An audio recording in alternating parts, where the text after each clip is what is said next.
What's going on, everybody? It's Q Jackson, host of BLK Talk. Look, I was over here preparing for another amazing episode, but look, I need you guys to go ahead and hit the subscribe button, the like button, and the notification bell so that you guys don't miss any of our amazing conversations. Have a new episode coming to you in 5, 4, 3, 2, 1. What's going on, everybody? It's Q Jackson, host of BLK Talk. I'm back with another amazing episode and another amazing guest. The gentleman to my left, your right, is an author of 15, yes, 15 books. He's recently released the 15th one, and today he's here to tell us a little bit about it, what inspired it, and what inspired him to become who he is. Dr. Antoine Jasmine. Thank you, sir. Welcome to BLK Talk. Appreciate the opportunity. Yes, absolutely. So I hear a little twang in there. Where are you from? New Orleans. Ah, okay. Essence Fest is coming up soon. Come on through. All right. So look, tell the people a little bit about you and what brought you to 15 whole books. Well, life is filled with impossibilities. In school, my mother wanted to place me in piano classes. The teacher said he would never play the instrument. So my mother, which was a spiritual woman, said my son would play this instrument. So she took some olive oil, anointed my hands, and within probably 3 weeks I was playing the piano and fluently. Wow. So impossibilities. So I was taught I would be not special needs, but learning disability. So I thought I couldn't know how to write nor read, even though I went to college, had PhDs, those things. Those are all birthed out of impossibilities. So speaking in several countries and platforms during that period of time, not long ago, someone said, you have no books, when you're going to write your first book. So I had someone to join our ministry in New Orleans, and I felt compelled to ask her, can you assist me in finishing this book? And from that one book, we got 15 books. Wow. Over a period of time. So first question, does your mother still have a little bit of that oil? Because I've been wanting to play the piano since I was little, and if she did it for you, I know she can do it for me. Well, all things are possible. Yes, indeed. But I think piano-wise, and I know you're a young man, but that was certain chronology was more difficult. You've experienced life, so you're a bit more stubborn now. So we would have to put a little special more into the oil to see. Hey, I need the extra strength first.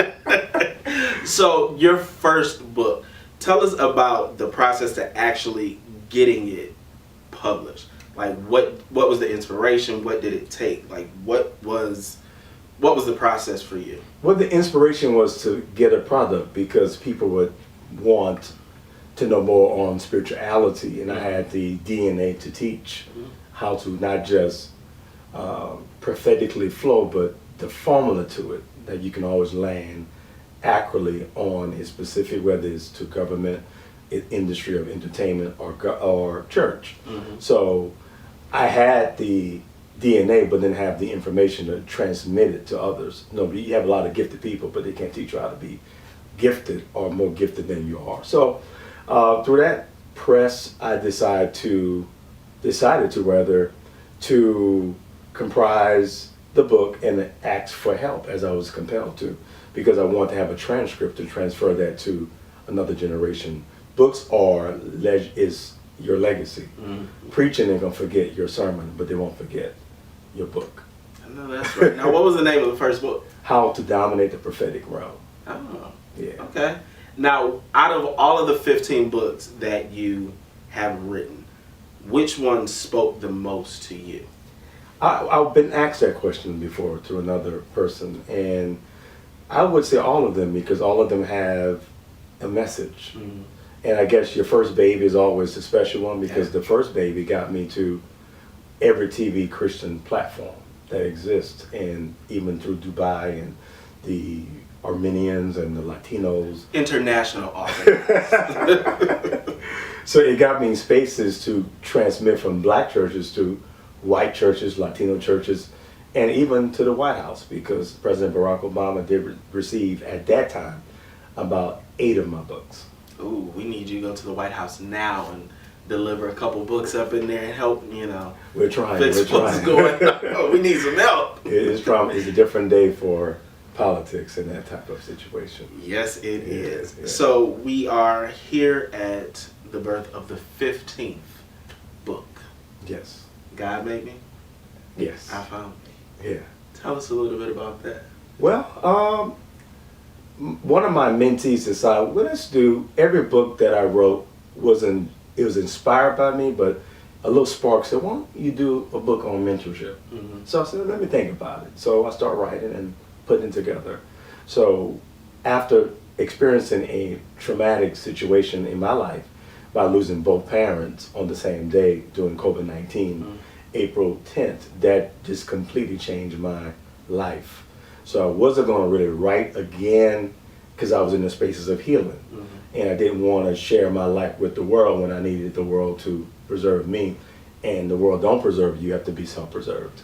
So those who you think are going to preserve you during difficult times is a possibility they may not. So it's called self-preservation. So he gave the idea and we went into the studio and I said, let's do it. So we subscribed and I started putting some things out. I think that self-discovery is everything. You know, we could discover that you can teach. You could discover you can do a studio. That's gifts, but who are you? So I wanted to find myself, which I believe that one will say, I'm looking for God. We hear that all the time, I'm seeking God. I'm seeking the face of God and all the deep stuff we say. But are we really seeking God? Are we seeking ourselves inside of God? Which make it easier to find you because you're with you all the time. Oh, yeah. You know, you're not omnipresent, God is.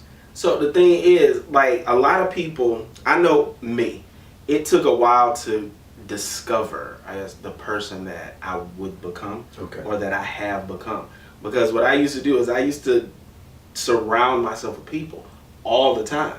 And for some reason, I'm just like, well, why is this friendship ending? Why is that relationship ending? Why are these people no longer in my space like they once were? But it wasn't until I discovered, like, okay, maybe it was too much noise around me. Too many people brought too many different opinions about everything. And with that, you know, I was able to sit with myself. I was able to learn myself. I was able to talk to God, figure out what it is I needed, listen to the wind or whatever it is I needed to do. But I discovered some of the things that I liked. So for you, like, what did that look like for you? Well, being a public servant, you know, serving the community, you know, in my DNA, my family, my parents helped serve me in ministry to serve community, whether it's food giveaways and just being a contributor. But I realized even in contributing to what we call the mission, you can't lose sight of the carrier of the mission. Mm-hmm. And so I had to look into myself to make sure I don't lose myself inside of what we call the assignment of life than the one assigned to the assignment. So since you've written a lot of books that pretty much help other people to discover, to free themselves, to heal, whatever it is, do you often find yourself going back to your own books when you go through different things in life, or are there authors out here that you go to for your support and healing? Well, the books are inside of me, so I can always reflect on, you know, physician heal yourself type situation. So, and even in that, if I feel I'm limited to a information or source that I trust, then I encourage, of course, I would then use common sense. If I feel I need to talk to a therapist outside of my sphere of influence, I would consider speaking to a therapist that's a little bit more knowledgeable than I am, because I'm also a PhD, so we do the same. But we can't heal ourselves at times. We need to seek a specialist that can help draw out what needs to be done so we can, you know, balance our lives and just walk according to the patterns that the universe has designed for us. Absolutely. Yes. Now, we're ending Men's Health Awareness Month, and as we know, mental health is a big challenge that a lot of us face. We face it, but a lot of times we don't want to deal with it. Some of us have gotten to the place where it's like, okay, you know what, I need help. I'm going to seek a spiritual counselor. I'm going to go to a therapist. I'm going to do whatever it is I need to do to be a better person for myself. But there are a lot of people out here that still have not gotten to that place for whatever reason. So for those people who may be out there who have not gotten to that place, or people that you have encountered in your journey, what are some of the things that you've said to them to encourage them to pretty much open up and accept the fact that in order to be a better you, there's work that you have to do to make that happen? Right. Well, I can always reflect on myself, by in my bloodline, my dad's, my father's side of the family, it was mental sickness. We had mental illnesses. I remember when I visited my aunt in the mental institution. I remember one of my uncles, he shot himself in suicide right there. So it is a pattern there. But my mother, who's spiritual, who prayed special prayers for her boys. I'm the youngest of three. That this spirit will not touch my boys. Mm-hmm. And God's allowed none of us to have mental illnesses or be admitted for mental health issues.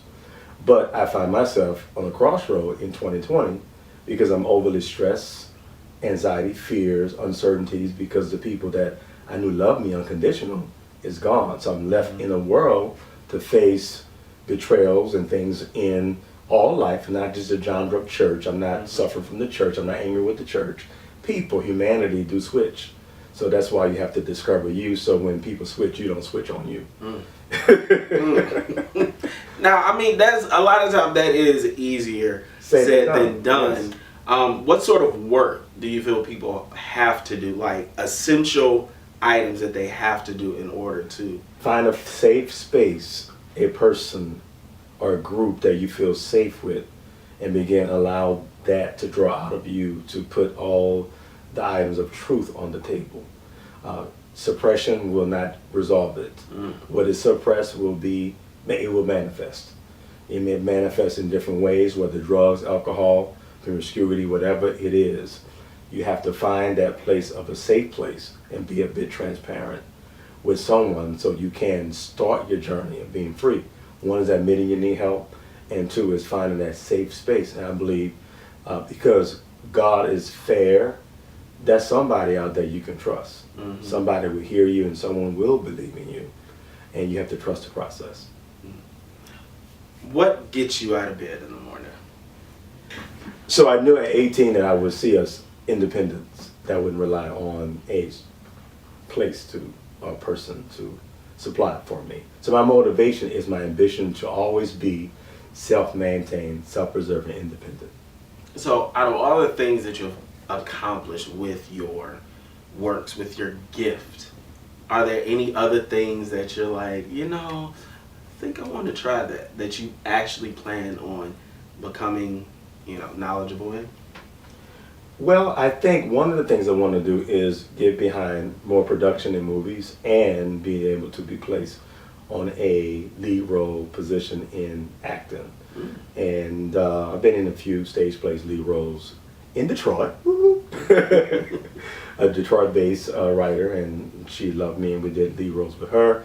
And we just finished a movie with her called Granny's Place. So I encourage y'all to go watch it. It's good. I'm not a lead role, but I'm a supporting role. Okay. I just hinted to her, I like these supporting roles, but you got to challenge me to pull write something funny. I mean, do you think that one of your books can be turned into something, or you can take those and turn it into some sort of series? Or? I think Father in the Hood, that's one of the books I wrote. Father in the Hood is a factual book. It gives the facts of the black communities and the hush hush, don't tell, don't kiss and tell. But it gives the facts. It's not a spiritual book. It's not a scriptorial book. And there's been a firm reach out to me, but they failed me. A PR person said I can get this X, Y, Z. But there are so many stories to tell about Father in the Hood. I think that would be a series of stories in our community, specifically the black community, that have transparency, because I believe transparency for this generation is going to be essential for our freedom. Now, you just said something that I've actually had conversations with friends about many times. Okay. Within our community, growing up, don't tell what's going on in this house, outside of this house. If, there was a situation that occurred where, a child may have been assaulted or something like that, the parents, they wanted to deal with it how they wanted to deal with it, but it wasn't something that could be talked about on a broad scale. Why do you feel that is something that we've had to deal with, and how do we heal and overcome that? Because there are still secrets today that happened 3-4 generations ago that are still affecting people, and people are wondering why this is happening, why that's happening, and these secrets could easily unlock more understanding. I think that we can hide it, but eventually what's suppressed will manifest. So it's going to show up, and someone is going to tell, because it's what God put into the universe. What is done in the dark will come to the light, and we will see, whether it be your child, whether it be a nephew. Well, Grandpa dealt with that, now he's dealing with it because Grandpa never expressed his truth. So sins have to be paid for. It's not just the blood. We have to pay for the consequences of our actions in bloodlines, some of bloodline deficiencies. So what have been not exposed, now someone have to be raised in their bloodline to say, you know what, I'm not going to have this. I'm not going to be in poverty. I'm not going to have failed continual marriages. I'm not going to have these mental issues until someone rises up in their family. It will be a malicious cycle, and you'll wonder why. And so the answer would be discover the bloodline deficiency and conquer it, so that cycle can stop. And truth be told, and people, you guys know exactly what I'm talking about when I say this. If you guys have the opportunity to go to a family reunion, go to that family reunion. Not to meet all your cousins and eat all the good food, but honestly, there's probably going to be an intoxicated uncle or aunt that knows all the family secrets, that's going to let something out that, in the moment is going to be, it's going to hurt, but it's going to end up hopefully freeing somebody. And some exposure for families have been, they don't want to tell, and when it's exposed, sometimes it helps, sometimes it destroys it. But why put a Band-Aid on it? We prefer to put a Band-Aid on it because it makes everybody comfortable from a superficial level. But we want to go deeper, and we don't want trailblazer reoccurrences of those dreams, our consciousness. You wonder where this feel of abandonment come from, but nobody's talking about it. I prefer to get the truth and be healed, and wouldn't care I wouldn't want my family to separate, but if it does, that means we were never a family anyway. It was from a superficial level. Right. If it's a real family, through difficult times, it will pull back together. And I know over the years, I became comfortable with going to therapy because I knew there were things that I'm just like, I don't understand why. And having conversations with different friends and family members, they didn't necessarily understand. So I needed somebody that, wasn't biased, didn't know me, that could help me. And it helped in a lot of ways. There were things that therapist was unlocking that I was like, I don't even remember that happening, but now I do. Right. And it helped heal the little boy inside of me. So with that being said, like I feel like we all have an obligation to ourselves. Like I've even told my parents, I know you're 60 whatever and 70 whatever, but there are things that you guys are still dealing with every day that you wake up, and it manifests in the way that you show up for your kids, your grandkids, mainly yourself. Right. And I've encouraged those people. I'm like, hell, I will pay for it. Mm. But like, I feel like we all need to talk to somebody. But the one thing that I will say in the Black community, I'm gonna just pray on it. Well, God provides resources. Oftentimes that resource is a therapist. He gave somebody a gift or a skill. Mm-hmm. Why not allow that person to use their gift to help heal you? What do you think about that? I agree. I would pray about who I need to talk to. There you go. See, exactly. You get it. So what's next for you? What's next? That's a great question. I do have book number 16. Well, maybe I'm actually working on discussing some things about. I got 5 books on the table now, so I'm just going. Once you 16, 17, 18, 19, 20. my goal is to have at least 20 books before the end of the year. To Okay. total 20. So I'm trying to put a bundle together to make it work. That's one side. That's easy. That's not anything difficult. Mm-hmm. That first book was very difficult.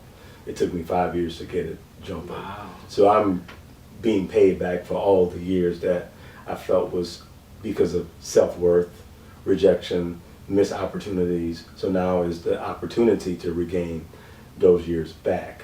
I do plan maybe to do some production and whatever the Lord has for me, and continue to be a voice for this generation. Yes. To be an example of resilience and strength and perseverance and endurance. I would want to be the voice that says, you know what, you've had trouble, but you can rise from the ashes.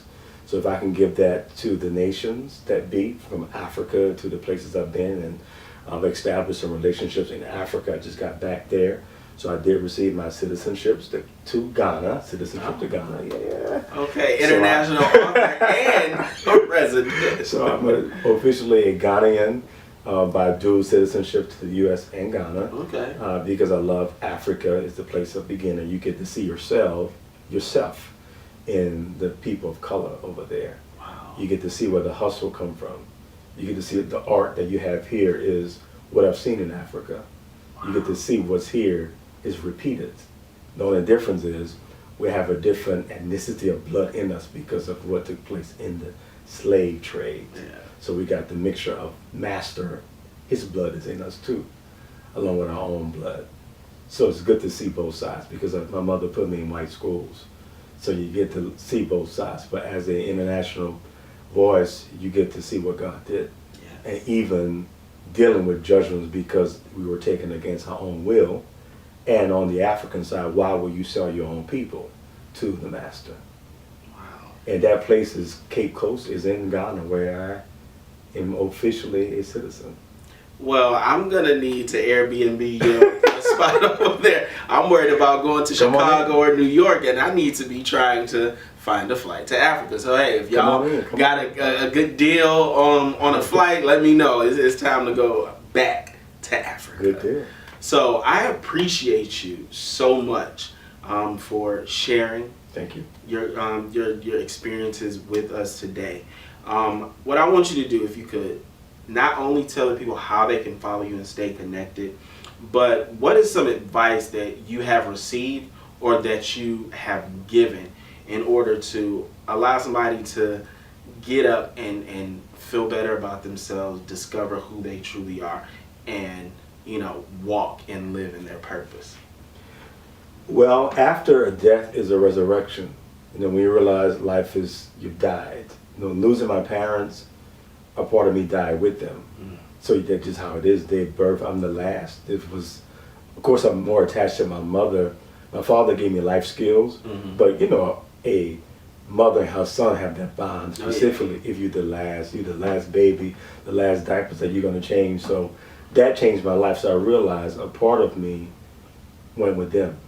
So that means I have to be rebirthed into something new and something different. So the restructure doesn't stop.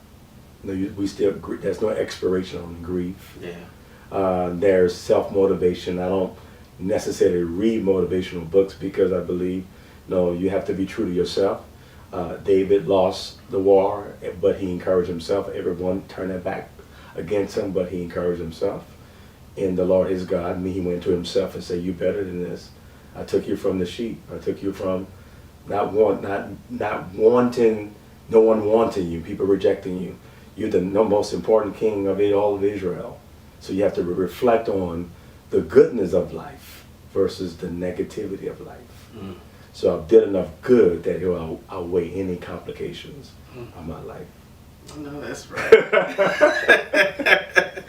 Well, I thank you. But look, tell the people how they can stay in contact with you and purchase one of those 15 books and be prepared for that next 5. Well, good deal. You can go to all social media platforms. That is TikTok, Facebook, or Instagram. It's Antoine Jasmine, or simply go to my website at www.amjworldwide.com.